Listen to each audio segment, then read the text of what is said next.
So, ఇప్పుడు ఒక financial awareness ఏమొచ్చిందంటే అందరికి, ఇన్‌ఫ్లేషన్ అనే పదం అర్థమైంది. యెస్. సో, ఇన్‌ఫ్లేషన్‌తో పాటు నాకొచ్చే రిటర్న్ సరిపోతుందా లేదా అనేది కూడా అందరికి యెస్. అర్థమైందండి. పక్కాగా సో అర్థమైంది. అవును. యాహ్! సో, ఇప్పుడేంటంటే ఇన్‌ఫ్లేషన్ అనంగానే జనరల్‌గా మనం ఇన్‌ఫ్లేషన్ డేటాని పక్కన పెడితే ఒక్కొక్కళ్ళకి ఒకలా ఉంటది కదండీ. అవును. ఇప్పుడు హౌస్ ఇన్‌ఫ్లేషన్స్ ఉంటది. కరెక్ట్. మెడికల్ ఇన్‌ఫ్లేషన్ ఉంటది. అవును. సో, ఇలా చూసుకుంటే మనకి చెప్పిన పర్సెంటేజ్ మీద కూడా కొంచెం పెరగొచ్చు. హ్మ్. అంటే ఇప్పుడు మనకి ఇన్‌ఫ్లేషన్ అచ్చా! 6.5% ఉందనుకోండి. అవును. సపోజ్ మెడికల్ ఎక్స్‌పెన్సెస్ మనకి ఎక్కువ అవుతున్నాయి అనుకోండి. మెడికల్ ఇన్‌ఫ్లేషన్ ఎలా ఉంది? హ్మ్. రెంటల్ ఇన్‌ఫ్లేషన్ ఎలా ఉంది? అచ్చా! అలాగే మనం కొనే ఏ వస్తువులు మనం ఎక్కువ కన్జ్యూమ్ చేస్తున్నాము? ఓకే. దాని మీద ఇన్‌ఫ్లేషన్ ఎలా ఉంది చూసుకుంటే ఒక్కొక్కసారి 1, 2% ఎక్స్‌ట్రా కూడా మనకు కనిపించొచ్చండి. ఓహ్! హ్మ్. సో, అది కూడా చెక్ జేసుకోవాలి. ఇది కొత్తగా చూసుకోవాలి ఉంది ఇది. ఆ! గదండీ. చూసుకోవాలి కదా! అవును. మనం అదే ఇన్‌ఫ్లేషన్ అని ఇప్పటిదాకా ఓన్లీ ఇన్‌ఫ్లేషన్, ఇన్‌ఫ్లేషన్ అనుకుంటున్నాం. అంటే ఇట్లా అదే గూడా ఉంది. మనం ఓహ్! ఇప్పుడు కూరగాయలు అంటే మనం కొనే కరెక్ట్. గ్రాసరీస్ ఎలా ఉన్నాయి? అవునండి. ఎలాంటి గ్రాసరీస్ మనం వాడతాం? మన పవర్ బిల్లు అది కూడా అంతే కదండీ. యూనిట్ ఇప్పుడు ఛార్జీలు పెరిగితే కూరగాయలు కిలో రూ. 100 సార్. హ్మ్.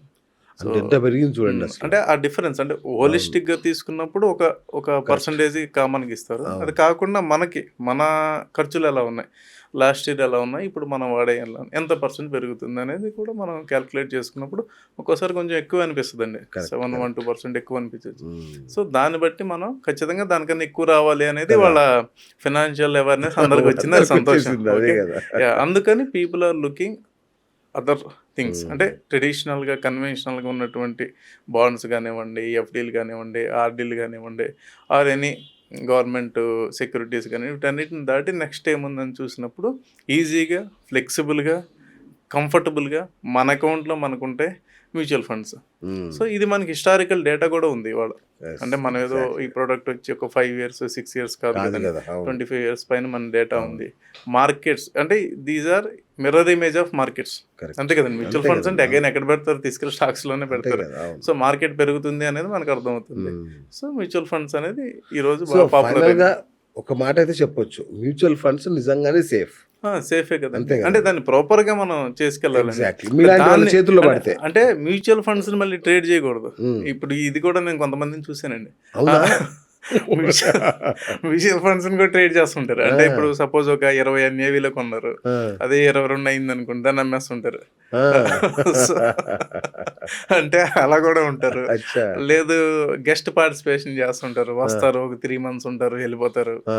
పెరగట్లేదంటారు. సో, ఆ! ఇలాంటియన్నీ ఏంటంటే చిన్న చిన్న మిస్టేక్స్ అవాయిడ్ చేయాలి. ఓకే. So, okay. చేసినప్పుడు డెఫినిట్‌గా లాంగ్ రన్‌లో ఇది మనకి ప్రూవ్ సూపర్. చేసాం. ప్రూవెన్ అదేలెండి. కదండీ. Mutual correct. Funds are correct. Proven. అవును. యాహ్!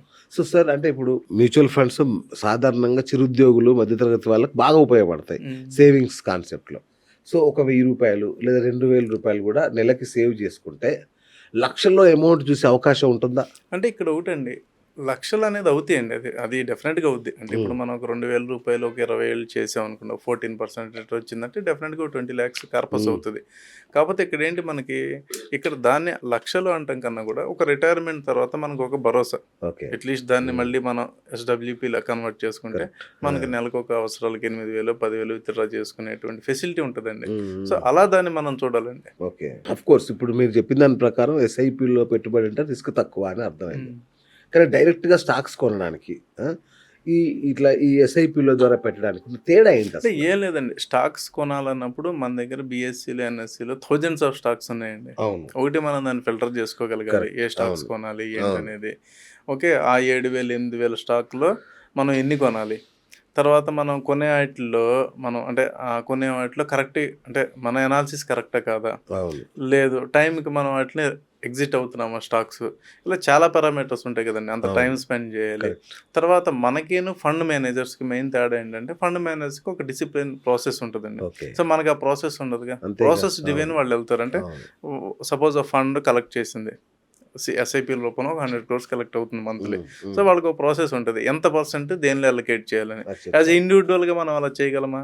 చేయలేం గదండీ. హ్మ్. సో, బయాస్ అనేది అంటే మనకి నచ్చిన స్టాక్స్‌లో మనం పెడతాం తప్ప, హ్మ్. వాల్యుయేషన్ స్టాక్స్‌లో గానీ, ఇవన్నీ పెట్టాలంటే ఒక ఇండివిడ్యువల్‌కి అంత ఈజీ కాదండి. డిసిప్లిన్. రైట్. సో, ఈ 2 ఫ్యాక్టర్స్ వల్లేంటంటే అండి లాంగ్ రన్‌లో ఫండ్స్‌లో అంటే ఒకటండి ఫండ్స్ మీరు పెట్టారు. ఏమన్నా చూస్తారా? నో. మీ అమౌంట్ మీరు పెట్టుకుంటారు. మంత్లీ ఒక 5,000, అంతే. 10,000, 20,000 అవును. పెట్టుకుంటారు. అది కట్ అవుతుందా లేదా? మిగతాది మీకు సంబంధం లేదుగా. సంబంధం మీకు యూనిట్స్ అలర్ట్ అవుతాయి, ఎంత యూనిట్స్ హ్యాపీగా ఉంటుంది, నిశ్చింతగా ఉంటుంది. ఇచ్చింది. స్టాక్స్ అనుకోండి, ఒక స్టాకు ఫండ్ మేనేజర్ కొంటాడు. ఫండ్ మేనేజర్ కూడా అగైన్ స్టాక్స్లోనే పెడతాడు. కానీ ఫండ్ మేనేజర్కి ఒక 30% స్టాక్ పడినా ఫండ్ మేనేజర్ కాన్ఫిడెంట్గా ఉంటాడండి. అది అంటే ఇప్పుడు మనం ఐటీ సెక్టర్ చూస్తున్నాం మనం, అవును. Right? IT sector best example.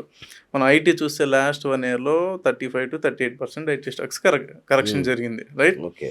పండి కదండి. ఇప్పుడు అవును, ఏఐ అవును. వల్ల చాలా చాలా, మనకి అవును. ప్రాబ్లం ఫేస్ చేస్తున్నాం. సో ఈ సెక్టార్ మీద మనం ఎలా టేక్ తీసుకుంటాం? సపోజ్ మనకున్న రిసోర్సెస్ ఆఫ్ ఇన్ఫర్మేషన్ కానివ్వండి, రైట్. మనకున్నటువంటి అనాలిసిస్ కానీ కరెక్ట్గా లేదనుకోండి, మనం ఏం చేస్తాం, ప్యానిక్లో అమ్మేస్తాం. కానీ అమ్మేస్తాం. ఫండ్ మేనేజర్లు అలా కాదు కదా. అసలు మన స్టెప్స్ ఎలా తీసుకుంటున్నారు, సెక్టార్ ఎంతవరకు ఇంపాక్ట్ ఉంటుంది ఏంటి, నిజంగానే జాబ్స్ మీద ఇంపాక్ట్ ఉంటుందా, లేదా అసలు మార్జిన్స్ మీద ఇంపాక్ట్ ఉందా, లేదా గ్రోత్ రేట్ మీద ఇంపాక్ట్ ఉందా? ఒకటి మన companies 2 to 3% estimated growth rate అవును, ఇచ్చినాయండి. అవును. సో గ్రోత్ రేటేనా, ఇంకా అదర్ ఫ్యాక్టర్స్ కూడా ఉన్నాయా? ఇలా వాళ్ళంతా అనాలిసిస్ చేస్తారు కాబట్టి వాళ్ళు అవసరమైతే దాన్ని హోల్డ్ చేస్తారు, లేదంటే మళ్ళీ బై చేస్తారు, ఇవన్నీ అవును, చేస్తారు. అవును. ఒక ఇండివిజువల్గా మనం అంత డెసిషన్ మేకింగ్ తీసుకోగలం అంటే మనకి ఛాన్స్ అంటే లేదు, అంత అదొక్కటే knowledge కాదు. ఉండదు కదా. అదొక్కటే కాదు కదండి. ఇప్పుడు ఒక పక్క ఐటీ నడుస్తుంది, టారిఫ్ ఇష్యూ నడుస్తుంది, తర్వాత మన ఇంటర్నల్ కన్జంప్షన్ నడుస్తుంది. అవును. సో ఇలా డిఫరెంట్ పారామీటర్స్ ఉంటాయి కాబట్టి అది అట్లా మనం డెసిషన్ తీసుకోలేం కాబట్టి right, so better to go for funds. Right. Sir ఇప్పుడు నిఫ్టీ 25,600లో నడుస్తుంది, ఇంకా పెరగవచ్చు. ఈ హై ప్రైస్లో నడుస్తుంది కదా. ఈ టైంలో కనుక మనం ఎస్ఐపి స్టార్ట్ చేస్తే ఈ హై ప్రైస్ అనే దాంట్లో ఇరుక్కున్నట్టు అవుతుందా, లేదంటే ఇదే అంటే కరెక్ట్? అలా కదండి. ఎస్ఐపి స్టార్ట్ చేసే ముందు ఫస్ట్ మనం గుర్తుపెట్టుకోవాల్సింది, మనం దేనికోసం స్టార్ట్ చేస్తున్నాం, ఎంత టైం స్టార్ట్ చేస్తాం. ఓకే. సపోజ్ మీరు ఒక 1 year కోసం అనుకోండి, బెటర్ గో ఫర్ ఎఫ్డి. అచ్చా 1 year కోసం అయితే మార్కెట్ ఇది సూటబుల్ కాదండి. అచ్చా. అంటే ఇది కనీసం మనం ఒక 7 to 10 years or at least 5 years మనం చేసుకోగలిగితేనే మన ఎస్ఐబిలోకి రావాలండి. ఓ, ఎందుకంటే మనకి మార్కెట్ పెరిగినప్పుడు యూనిట్ కాస్ట్ ఎక్కువ ఉండొచ్చు, తగ్గినప్పుడు నెంబర్ ఆఫ్ యూనిట్స్ ఎక్కువ వస్తాయి. సో అవును. బ్యాలెన్స్ అవుతుంది కాబట్టి ఓకే. అట్లీస్ట్ ఆ బ్యాలెన్స్ అవ్వాలన్నా కూడా మీరు ఒక పీరియడ్ టైం ఇవ్వాలి దానికి. సో ఎస్ఐపి స్టార్ట్ చేసుకునే వాళ్ళకి టైమింగ్తో సంబంధం లేదండి. అచ్చా. హౌ మచ్ టైం ఎంత యువర్ ప్రైస్ అని ఉండండి, ఎంత లో ప్రైస్ అని మనకు ఉండండి, సంబంధం దాని లేదు. సంబంధం లేదు. మనం టైం ఎంత టైం పెడుతున్నాం, టైమింగ్ మనం గెస్ చేయలేమండి. మార్కెట్లో కదా. ఎవరో గెస్ చేయలేరు ఓకే, ఓకే. టైమింగ్ అనేది. అవును. సో టైం ఎంత పెడుతున్నాం అనేది ఇంపార్టెంట్ అండి. ఇంకొకటి సార్, చాలా మంది మార్కెట్ క్రాష్ అయితే డబ్బులు పెడదాం అని మస్తు డబ్బులు ఇలా కట్టబట్టుకుని రెడీ కూర్చుంటారు. అది తెలివైన నిర్ణయమేనా అట్లా? అంటే ఎప్పుడు క్రాష్ అవుతుంది వాళ్ళకి ఎలా తెలుస్తుందండి? అంటే అయినప్పుడు పెడదాంలే అని అట్లా అదే అండి. ఆయన మరి అప్పుడు దాకా ఎక్కడ పెడతారు? ఇక ఊరికి చేతిలో పట్టుకొని కూర్చుంటారు. రెడీగా పెట్టుకుంటారు, అకౌంట్లో ఎక్కడో పెట్టుకొని కూర్చుంటారు. ఇవాళ అట్లా అకౌంట్లో పెట్టుకుని కూర్చునే వాళ్ళు ఎంతమంది అండి? అంతేనా? కాసేపు సిల్వర్ లోనో, కాసేపు గోల్డ్ లోనో, of course. అదైతే కాసేపు నడుస్తూనే కాపర్ లోనో. అవును, ఇప్పుడు కాపర్ కూడా నడుస్తుంది సో బ్రహ్మాండంగా. అంత ఖాళీగా మీరు ఆ రోజు కూర్చో- చెప్పారు కాపర్ బాగా పెరుగుద్దని. ఇప్పుడు ప్రతి జ్యువెలరీ షాప్ లో కాపర్ కడ్డీలు అమ్ముతున్నారు. అవునండి.